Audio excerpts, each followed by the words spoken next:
Hey guys, welcome back to the channel Tahalka smart. तो दोस्तों, आज मैं आप सभी से एक सवाल पूछूं तो कैसा लगेगा आप सभी को कि हम कैमरे से और आंखों से अगर देखते हैं। जी हाँ दोस्तों, हम कैमरे से भी कैप्चर लेते हैं और अपनी आंखों से भी कैप्चर लेते हैं। तो दोस्तों, ऐसा क्यों होता है कि हम कैमरे से जूम कर पाते हैं और अपनी आंखों से जूम नहीं कर पाते हैं? जी हाँ दोस्तों, ये क्वेश्चन काफ़ी ज़्यादा फनी और काफ़ी ज़्यादा अट्रैक्टिव लगा था मुझे एक कमेंट सेक्शन में। जी हाँ दोस्तों, एक टेक्निकल चैनल था गाइस, वहाँ पे एक ये कमेंट सेक्शन में मुझे कमेंट दिखा। जी हाँ दोस्तों, तो मुझे भी काफ़ी ज़्यादा अट्रैक्टिव लगा था एक क्वेश्चन, तो इसीलिए गाइस मैं इसके ऊपर एक वीडियो बनाना चाहता था। सो गाइस, आज मैं आप सभी के लिए वह वीडियो लेके आ चुका हूँ कि हमारी आंखों से हम जूम क्यों नहीं कर पाते हैं और कैमरे से हम जूम क्यों करते हैं। तो चलिए गाइस, इसका पूरा फैक्ट मैं बता देता हूँ। चलिए गाइस, हम वीडियो को स्टार्ट करते हैं।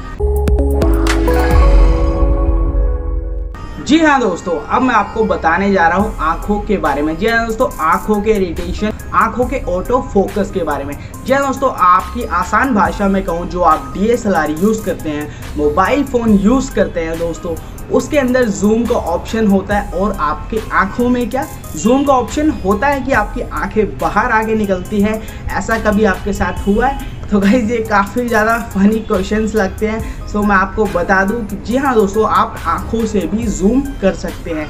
जिस तरीके से दोस्तों, जब आप किसी ऑब्जेक्ट को देखते हैं, आप उसके ऊपर फोकस लगाते हैं। फॉर एग्जाम्पल के लिए दोस्तों, आप ये फिंगर लेते हैं। अगर आप इस फिंगर को आप लगातार देखेंगे तो पीछे के ऑब्जेक्ट जो है वो ब्लर हो जाएगा। अभी आप इसको करके भी देख सकते हैं। और अगर आप फोकस करते हैं बैकग्राउंड ऑब्जेक्ट के ऊपर तो आपका आगे का जो ऑब्जेक्ट है वो ब्लर हो जाएगा। जी हाँ दोस्तों, इस तरीके से जो है हमारी आंखों के अंदर ऑटो फोकस मौजूद होता है, जो कि कुदरती भगवान की तरफ से हमें मिला हुआ है, जो कि हमने उस कैमरे के अंदर फिट कर दिया और आज हम उसको DSLR के नाम से जानते हैं। यहाँ दोस्तों, बड़े बड़े लेंसेज के नाम से जानते हैं, जो कि पोर्ट्रेट मोड के लिए यूज़ किया जाता है। तो दोस्तों, जब भी आप ऐसा करते हैं तो हमारी आंखों के अंदर ऑटो फोकस, जी हाँ दोस्तों, हमारी आंखों के अंदर ऑटो फोकस मौजूद होता है।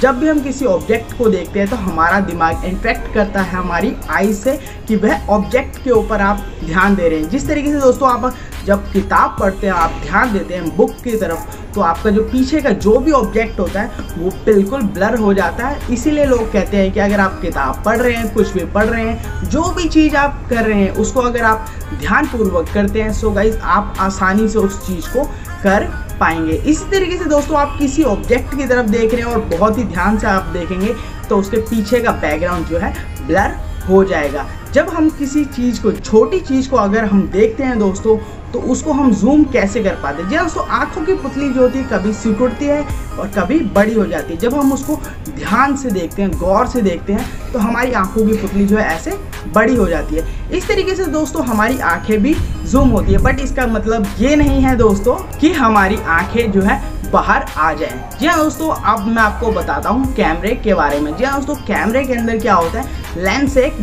बाहर आ जाता है। जब आप किसी जूम करते हैं कैमरे से, पोर्ट्रेट मोड के लिए आप जूम करते हैं तो वह बाहर आ जाता है। लाइक पहले के ज़माने में लोग जो नेवी में और जो बड़ी बड़ी फिल्मों के अंदर आपने देखा होगा, बाइनोकुलर्स यूज़ करते थे लोग दूर की चीज़ें, दूर के ऑब्जेक्ट्स को पास देखने के लिए। इसी तरीके से दोस्तों, आजकल लोग कैमरे का इस्तेमाल करते हैं। उनके टेलीफोटिक जूम्स इतने अच्छे होते हैं गाइस कि वह देख पाते हैं। तो दोस्तों, अब मैं आपको बताता हूँ, जो आप फ़ोन यूज़ कर रहे होते हैं तो क्या उसके भी कैमरे बाहर आते हैं जूम के लिए? नहीं दोस्तों। जी हाँ दोस्तों, जो आप फ़ोन यूज़ कर रहे होते हैं उसके अंदर भी जूम का ऑप्शन तो आ चुका है, बट गाइस, जो एक कंपनी जो बताती है आपको 108 मेगापिक्सल है, 54 मेगापिक्सल है, 80 मेगापिक्सल है। जी हाँ दोस्तों, और 100 टाइम्स जूम के भी फ़ोन आ चुके हैं। बट गाइस, मैं ये नहीं कह रहा हूँ कि जो ये फ़ोन कंपनी जूम के बारे में बताती है वह नकली है। बट गाइस, मैं आपको ये बताने की आपको सिंपली कोशिश कर रहा हूँ कि जो आप फ़ोन के अंदर जूमिंग यूज़ करते हैं वह जूम असली नहीं होता है। वह जूमिंग जो होता है एक सॉफ्टवेयर के ज़रिए बनाया जाता है। जब एक पर्टिकुलर इमेज होता है उसको आप